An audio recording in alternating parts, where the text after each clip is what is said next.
Creating a Telegram mini app in 2025 is an exciting way to engage users and enhance your digital presence. Today, I will guide you through the essential steps to develop your own mini app, ensuring you can leverage Telegram's powerful features.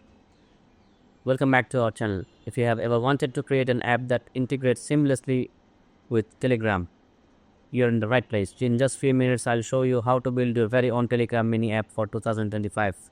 Let's dive right in.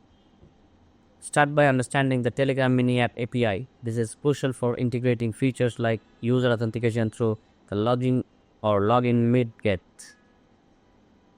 and enhancing interaction with Telegram bots. Make sure to check out the official Telegram developer documentation for all the technical details. You'll need basic knowledge of HTML, CSS, and JavaScript. Create a Telegram bot using Botfather by following simple commands. Choose a hosting platform such as AWS or Heroku and ensure your app uses HTTPS or secure communication.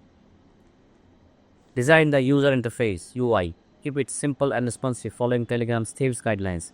Develop the backend. Securely handle user data and integrate the web apps API. Integrate with your bot. Use your bot as the entry point for users, implementing commands and callbacks. Test your app. Utilize Telegram testing environment to ensure everything works smoothly. Once testing is complete, host your app on your chosen platform. Connect it with your Telegram bot. Submit your mini app for Telegram's approval if required. Focus on security by protecting user data and following Telegram's guidelines. Optimize performance to minimize loading times and ensure compatibility across devices. Keep users engaged with notifications and seamless navigation. And there you have it. By following these steps, you can create a dynamic and engaging Telegram mini app that stands out in 2025. If you need help or want to bring your vision to life, consider reaching out to experts like those at tmadev.pro. We have a proven track record in developing successful mini apps. Don't forget to like this video and subscribe for more tech tutorials. Happy coding!